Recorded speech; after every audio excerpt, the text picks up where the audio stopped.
Philippe Aghion, expliquez-nous un petit peu, on parlait d'innovation, enfin on est au cœur du sujet de l'innovation là. Vous n'êtes pas allé tout à l'heure jusqu'au bout de la réponse, je pense, concernant le poids de l'économie disruptive dans la croissance en tant que telle. Est-ce qu'on peut réellement la calculer? On a parlé de l'importance des fondations, du mécénat, on a bien compris sur la participation à cette croissance à travers l'innovation, mais est-ce qu'on peut réellement calculer le poids de l'innovation dans la croissance aujourd'hui? Alors, effectivement, il y a un des gros problèmes, c'est qu'on ne sait pas bien mesurer la croissance. Ah. Voilà. En fait, si vous voulez, je vais essayer d'être un peu, je ne sais pas si j'arriverai à être pédagogue en 5 minutes, je devrais, non, mon prof. On vous fait confiance. Je prends toujours la bouteille pour faire ça. En gros, si vous voulez, il y a eu tout le débat autour de Gordon, qui a dit, voilà, on voit que les taux de croissance baissent au cours du temps. Voilà. Et un peu sa vision, c'est que la croissance, ça a commencé avec la révolution industrielle. Et maintenant, il y a eu la grande vague de la machine à vapeur. Ensuite, il y a eu la vague de l'électricité, chimie. Votre micro, merci. Qui était un peu moins importante. Et puis, il y a la vague de l'Internet moins importante. Et puis, lui a l'impression que ça va se terminer, quoi. En gros, voilà, on a mangé le pain blanc avec l'innovation et que les innovations seront de moins en moins importantes. Mais en fait, le gros problème, c'est qu'on ne sait pas mesurer la croissance de la productivité. Et on ne sait pas la mesurer parce que, si vous voulez, on connaît les valeurs monétaires dans les choses. Or, les valeurs monétaires, c'est à la fois de l'inflation et de l'amélioration de qualité. Et on ne sait pas faire la part des choses facilement. Si par exemple je prends cette bouteille là, à votre droite, je prends cette bouteille entre hier et aujourd'hui, c'est la même. Je vois que la valeur monétaire a augmenté. Je sais que c'est purement de l'inflation. Si je change le petit bouchon en haut de la bouteille, que j'améliore, il était là très bien, mais et que la valeur monétaire a augmenté, je peux plus ou moins dire ça c'est de l'inflation et ça c'est de l'augmentation de valeur. Mais quand on a des biens qui remplacent d'autres biens, la destruction créatrice dont je parlais tout à l'heure, on ne sait plus dire qu'est-ce qui est de l'inflation et qu'est-ce qui est l'amélioration des biens. Et qu'est-ce que font les instituts de statistique? C'est qu'ils disent pour toute catégorie de produits, on calcule l'inflation en se basant sur les produits qui n'ont pas été remplacés.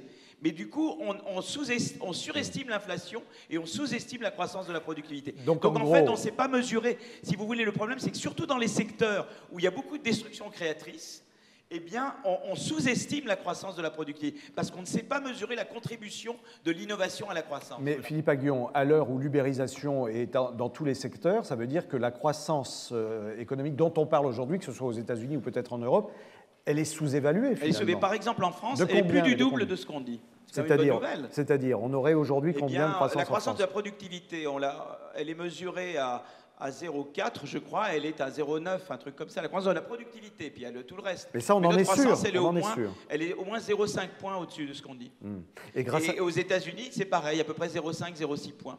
D'accord. Donc il n'y a pas de ce qu'on appelle stagnation séculaire. Il y a du séculaire, mais les États-Unis ne sont pas en stagnation. Ils ont une croissance de la productivité d'à peu près 1,8 par an. Alors, c'est pas trop technique, on a bien compris. Je vous posais volontairement la question parce que c'est au cœur du débat, du rôle des fondations et du mécénat en tant que tel, et cet apport pour justement participer à cette économie qui participe à la croissance. Alors je reviens là au chercheur pour le coup et à l'économiste titulaire de cette chaire sur l'innovation au Collège de France.